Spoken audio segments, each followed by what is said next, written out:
Hello friends, स्वागत है आपका स्टडी विद पारुल चैनल पर। कैसे हैं आप सब? आई होप कि आप सब अच्छे होंगे और अपनी प्रिपरेशन में लगे होंगे।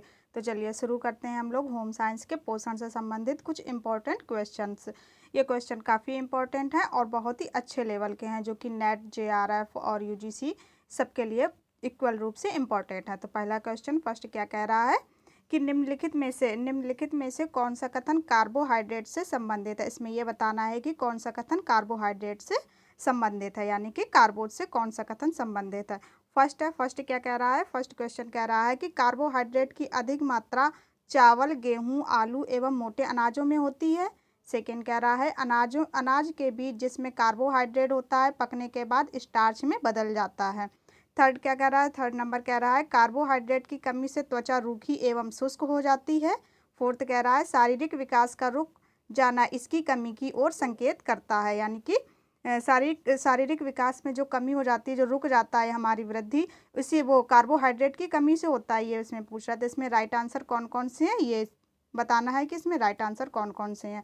तो चलिए आइए देखते हैं। इसमें फर्स्ट क्या है? कार्बोहाइड्रेट की अधिक मात्रा चावल, गेहूं, आलू एवं मोटे अनाजों में है। तो ये बिल्कुल सही बात है कि चावल, गेहूं, आलू, मोटे अनाज, शकरकंद, इन सब में कार्बोज की मात्रा सबसे अधिक होती है।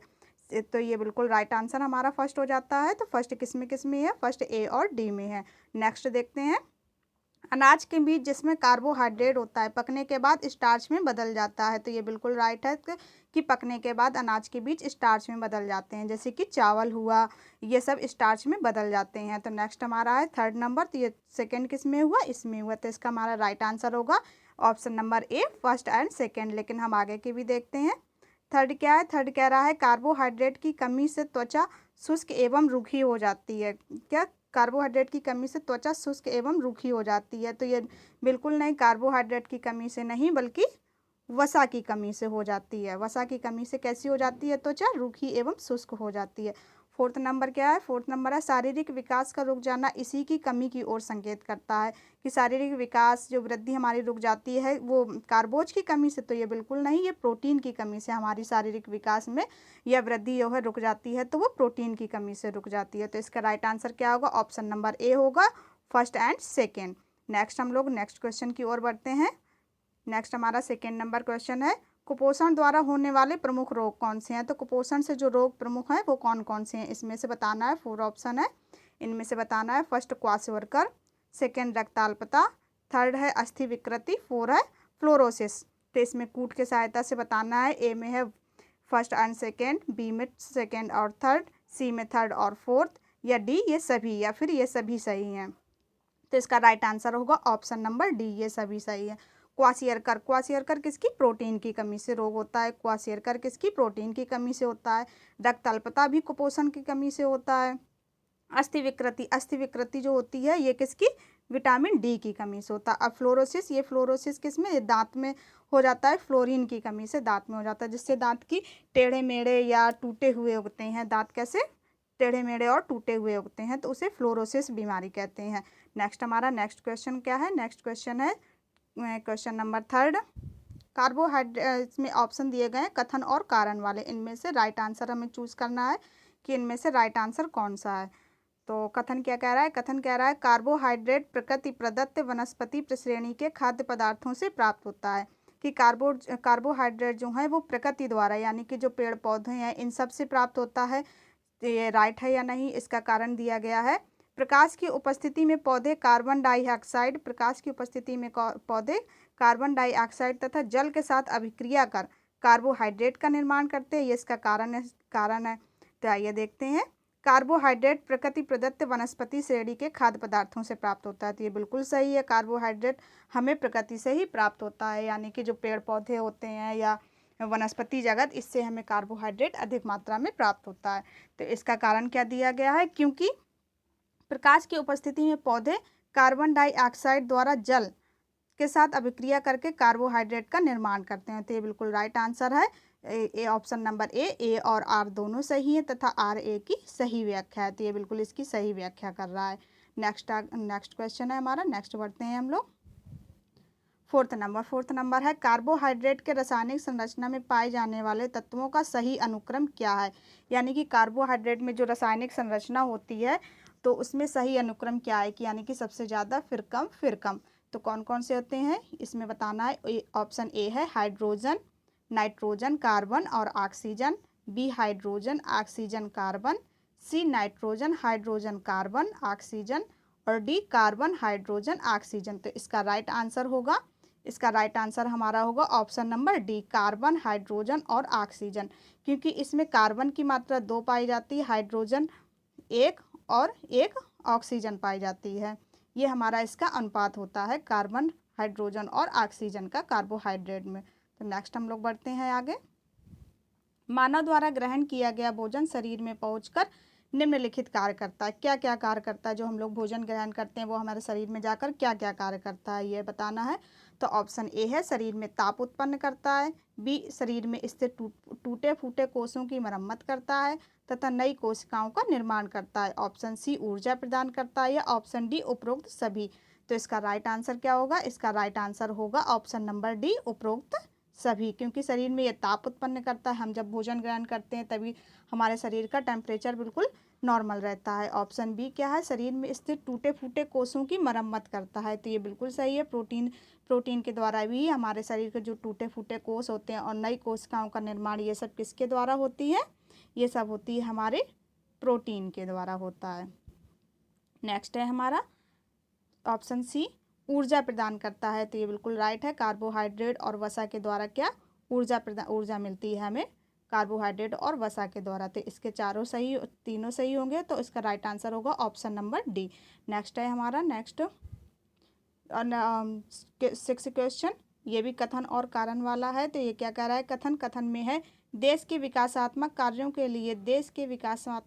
के लिए उसके निवासियों का स्वस्थ होना अत्यावश्यक है। तो ये बिल्कुल सही बात है। किसी भी देश का अगर विकास करना है तो उसके निवासियों का स्वस्थ होना बहुत ही आवश्यक है। इसका कारण क्या दे रहा है? कुपोषण से उत्साह में कमी, तनाव सहने की क्षमता तथा निर्णय लेने की क्षमता में कमी आ जाती है।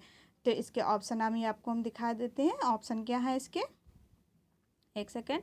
तो इसमें बिल्कुल सही है। तो इसका कारण भी बिल्कुल सही है कि कुपोषण के कारण ही हमारे निर्णय लेने की क्षमता में कमी और निर्णय लेने की क्षमता में कमी आ जाती है। तो इसका राइट आंसर होगा ऑप्शन नंबर ए और आर दोनों सही है। नेक्स्ट हमारा नेक्स्ट क्वेश्चन है और क्वेश्चन नंबर 7। सुमेलित करना है, ये हमें सुमेलित करना है। सूची 1 और सूची 2 में कुछ दिए गए हैं, उसमें से हमें सुमेलित करना है। ए है ऊर्जा प्रदान करना। ऊर्जा हमें कौन प्रदान करता है? तो ऊर्जा हमें प्रदान करता है कार्बोहाइड्रेट और वसा हमें क्या प्रदान करते हैं? ऊर्जा प्रदान करते हैं। तो ए का क्या होगा? 2 होगा। बी में क्या है? शरीर की वृद्धि और विकास। तो हमें ये पता ही है शरीर की वृद्धि और विकास के लिए क्या जरूरी होता है? प्रोटीन जरूरी होता है हमारे शरीर और की वृद्धि और विकास के लिए। सुरक्षात्मक कार्य के लिए क्या? सुरक्षात्मक कार्य के लिए विटामिन एवं खनिज लवण की आवश्यकता होती है। और रक्त में हीमोग्लोबिन क्या? लौह तत्व की वजह से रक्त में हीमोग्लोबिन होता है। तो इसका राइट आंसर क्या होगा? इसका राइट आंसर होगा ए का 2। एक सेकेंड। ए का 2। बी का क्या है? बी का है एक सेकेंड।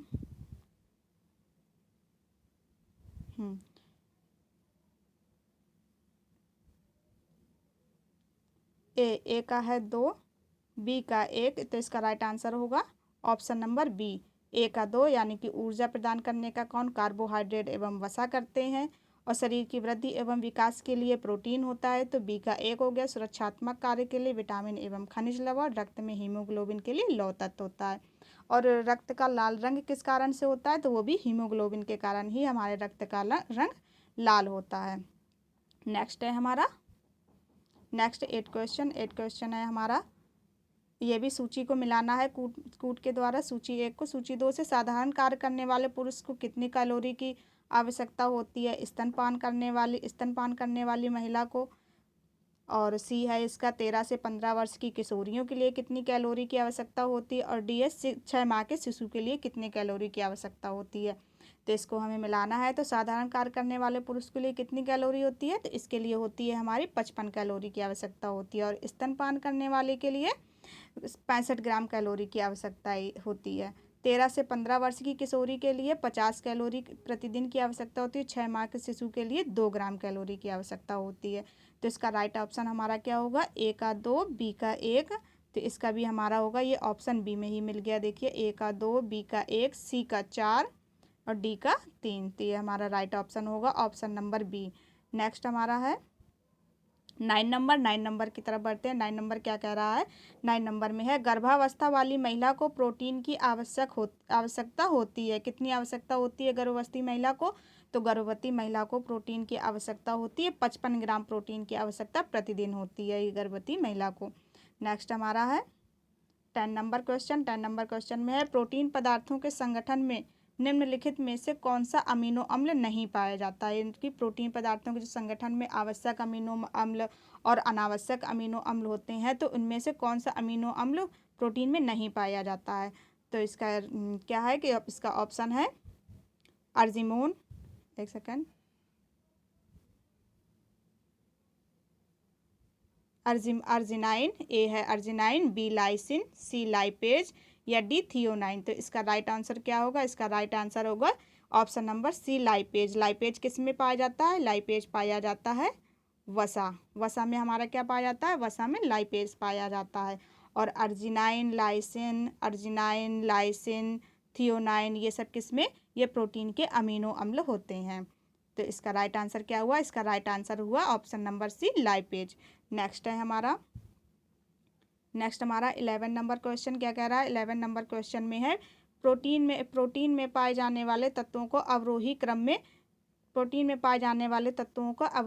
निम्नलिखित में से कौन सा है? तो प्रोटीन में जो तत्व पाए जाते हैं उनमें से अवरोही क्रम में लगाना है, यानी कि सबसे ज़्यादा क्या पाया जाता है प्रोटीन में, फिर उसके बाद क्या क्या होता है।